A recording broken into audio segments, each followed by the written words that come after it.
അപ്പോൾ ഇന്നത്തെ ക്ലാസ്സിൽ നമുക്ക് നെഗറ്റീവ് സ്പേസ് ഫില്ലിംഗ് അല്ലെങ്കിൽ റിവേഴ്സ് സ്പേസ് ഫില്ലിംഗ് എങ്ങനെയാണ് വരയ്ക്കുന്നതെന്ന് നോക്കാം. ഓക്കെ, അപ്പോൾ നമ്മൾ ഇപ്പോൾ പേപ്പറിൽ വരയ്ക്കുന്നതുകൊണ്ട് ജസ്റ്റ് ഒരു സ്ക്വയർ ബോക്സിലാണ് വരയ്ക്കുന്നത്. കയ്യിലാണെങ്കിൽ നമുക്കല്ലാതെ വരയ്ക്കാൻ പറ്റും. ഓക്കെ, അപ്പോൾ നെഗറ്റീവ് സ്പേസ് ഫില്ലിംഗ് എന്ന് പറയുന്നത് നമ്മൾ ഒരു സ്ഥലത്ത് ഡിസൈൻ വരച്ചിട്ട് ബാക്കിയുള്ള പോർഷൻ ഡാർക്ക് ചെയ്തെടുക്കുന്നതിനാണ് നമ്മൾ നെഗറ്റീവ് സ്പേസ് ഫില്ലിംഗ് എന്ന് പറയുന്നത്.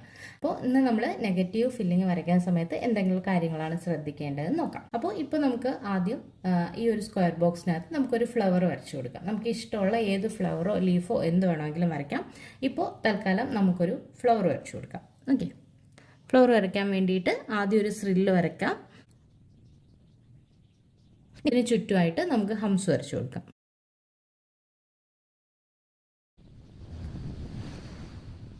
ഇനി നമുക്ക് ഇതിൻ്റെ ചുറ്റിനും റാ ഷേപ്പിന് പെറ്റൽസ് വരച്ചു കൊടുക്കാം. പെറ്റൽസ് നമുക്ക് റാ ഷേപ്പിന് വരയ്ക്കാം. നമുക്ക് ഇഷ്ടമുള്ള ഏത് ഫ്ലവർ വേണോ വരയ്ക്കാം. ഇപ്പോൾ തൽക്കാലം ഈ ഒരു ഫ്ലവർ വരയ്ക്കുന്നതേ ഉള്ളൂ. ഓക്കെ, അപ്പോൾ നമ്മൾ നെഗറ്റീവ് ഫില്ലിംഗ് വരയ്ക്കുമ്പോൾ മെയിനായിട്ട് നമ്മൾ ശ്രദ്ധിക്കേണ്ട കാര്യം, നമ്മൾ വരയ്ക്കുന്ന സ്ഥലത്ത് ഏറ്റവും കൂടുതൽ വരേണ്ടത് മെയിൻ ഡിസൈൻ ആയിരിക്കണം. വളരെ കുറച്ച് സ്ഥലത്ത് മാത്രമേ ഫില്ലിംഗ് വരാൻ പാടുള്ളൂ.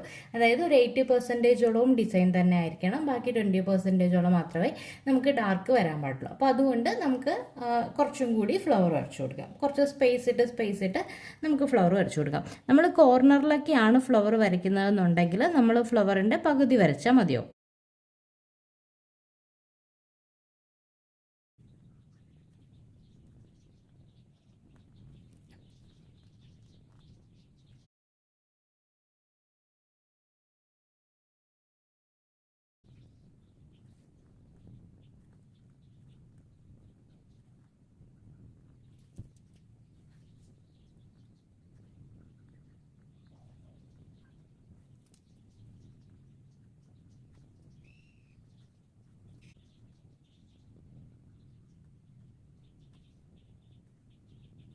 ഓക്കെ, അപ്പോൾ നമ്മൾ കുറച്ച് ഫ്ലവേഴ്സ് വരച്ചിട്ടുണ്ട്.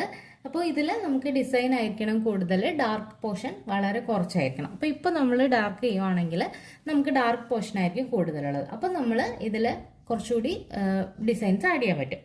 അപ്പോൾ ഇതിൽ നമുക്ക് കുറച്ച് സപ്പോർട്ടിങ് ഡിസൈൻസ് ആഡ് ചെയ്യാൻ പറ്റും. അപ്പോൾ നമുക്ക് ഇങ്ങനെ ഈ സ്പേസ് ഫില്ല് ചെയ്യാൻ വേണ്ടിയിട്ട്, അപ്പോൾ നമുക്ക് ഈ മെയിൻ ഡിസൈൻ കൂട്ടാൻ വേണ്ടിയിട്ട് നമുക്ക് വരയ്ക്കാൻ പറ്റുന്ന സപ്പോർട്ടിങ് ഡിസൈൻസ് ആണ്. ഒന്ന് നമുക്ക് വേണമെങ്കിൽ ലീഫ് വരച്ചു കൊടുക്കാം. നമുക്ക് ജസ്റ്റ് ഒരു സാധാരണ നമ്മൾ വരയ്ക്കുന്ന രീതിയിൽ ഒരു ലീഫ് വേണമെങ്കിൽ വരയ്ക്കാം. ഇതില്ലെങ്കിൽ നമുക്ക് ഒരു സ്പൈറൽ വരച്ചു കൊടുക്കാം. ഇല്ലെങ്കിൽ നമുക്ക് സപ്പോർട്ടിങ് ഡിസൈനായിട്ട് നമുക്ക് സർക്കിൾ വരയ്ക്കാം. അല്ലെങ്കിൽ നമുക്ക് ഹാർട്ട് വരയ്ക്കാം.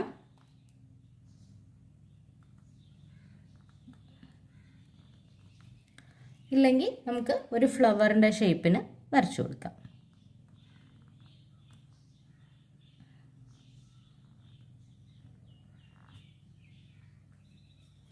അപ്പോൾ നമുക്ക് ഇതിൽ ഏത് വേണമെങ്കിലും സപ്പോർട്ടിങ് ഡിസൈനായിട്ട് ഇതിൻ്റെ കൂടെ വരയ്ക്കാവുന്നതാണ്. കാര്യം നമുക്ക് ഡാർക്ക് പോർഷൻ എപ്പോഴും കുറഞ്ഞ് തന്നെ ഇരിക്കണം. ഇതിൽ നമുക്ക് ഏത് വേണമെങ്കിലും നമുക്ക് ഇതിൽ വരച്ചു കൊടുക്കാം സപ്പോർട്ടിങ് ആയിട്ട്. അപ്പോൾ ഇതിൽ നമുക്കിപ്പോൾ ഫ്ലവർ ആയതുകൊണ്ട് തന്നെ എല്ലാ ഫ്ലവറിലും ഓരോ ലീഫും കൂടി വരയ്ക്കാം. ഒന്നോ രണ്ടോ നമുക്ക് ഇഷ്ടത്തിന് ലീഫ് വരച്ചു കൊടുക്കാം. ലീഫ് വരയ്ക്കാൻ നമ്മൾ ആദ്യം ഒരു കർവ് ലൈൻ വരച്ചു കൊടുക്കുക. എന്നിട്ട് വീണ്ടും ഒരു കർവ് ലൈൻ വരച്ച് ഇതിൽ ജോയിൻറ്റ് ചെയ്ത് കൊടുക്കുക. ഈ രീതിയിൽ നമുക്ക് ലീഫ് വരയ്ക്കാം.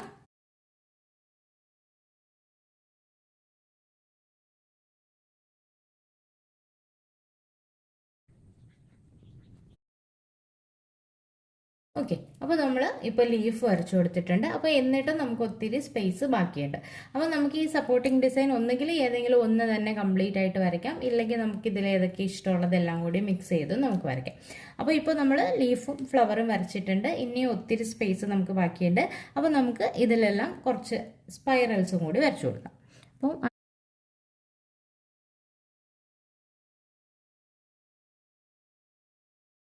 അപ്പോൾ നമുക്ക് ആദ്യം ഈ ഒരു ഫ്ലവറിൻ്റെ മുകളിൽ നിന്ന് ഒരു സ്പൈറൽ വരച്ചു കൊടുക്കാം. അതുപോലെ നമുക്ക് എല്ലാ ഫ്ലവറിലും സ്പൈറൽ വരയ്ക്കാം. അപ്പോൾ നമ്മൾ സ്പൈറൽ എങ്ങനെയാണ് വരയ്ക്കുന്നത് എന്നൊക്കെ നമ്മൾ ബേസ് ക്ലാസ്സിൽ നമ്മൾ നോക്കിയിട്ടുണ്ട്. അപ്പോൾ ആ രീതിയിൽ തന്നെ സ്പൈറൽ വരയ്ക്കുക. ഗ്യാപ്പ് കുറച്ച് കൊടുത്ത് സ്പൈറൽ വരച്ചു കൊടുക്കുക. ഓക്കെ, അപ്പോൾ ഇപ്പോൾ നമ്മൾ സ്പൈറലും കംപ്ലീറ്റ് ചെയ്തിട്ടുണ്ട്. അപ്പോൾ ഇനിയും നമുക്ക് ഒത്തിരി സ്പേസ് ബാക്കിയുണ്ട്. അപ്പോൾ അവിടെയെല്ലാം നമുക്ക് സർക്കിൾ വരച്ചു കൊടുക്കാം.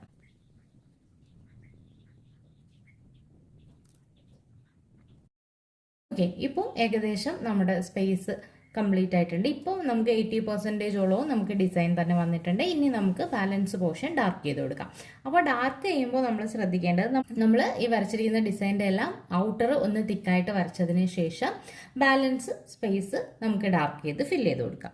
ഓക്കെ, അപ്പോൾ ആദ്യം നമ്മൾ ഈ വരച്ചതിനെല്ലാം ഔട്ടർ വരയ്ക്കുക. ഔട്ടർ വരയ്ക്കുമ്പോൾ ജസ്റ്റ് പുറത്ത് മാത്രം വരച്ചാൽ മതി. നല്ല തിക്കായിട്ട് ഔട്ടർ വരച്ചു കൊടുക്കുക.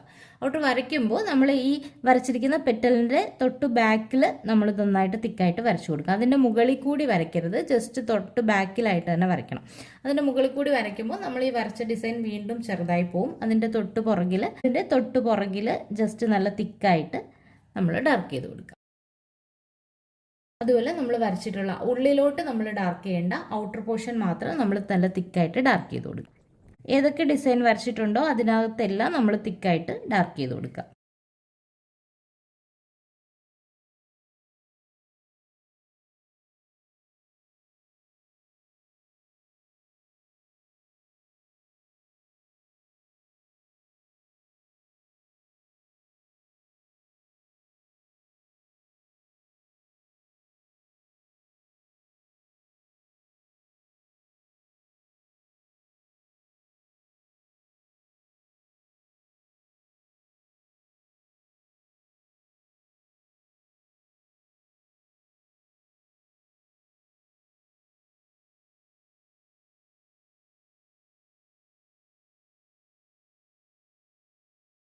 ഓക്കെ, അപ്പോൾ ഇങ്ങനെയാണ് നമ്മൾ നെഗറ്റീവ് സ്പേസ് ഫില്ലിങ് വരയ്ക്കുന്നത്. അപ്പോൾ നമുക്ക് ഇതേപോലെ തന്നെ ഒരെണ്ണം കൂടി വരച്ചു നോക്കാം. നമുക്ക് ലോട്ടസ് വെച്ചിട്ട് ഒരു നെഗറ്റീവ് സ്പേസ് ഫില്ലിങ് കൂടി വരച്ചു നോക്കാം.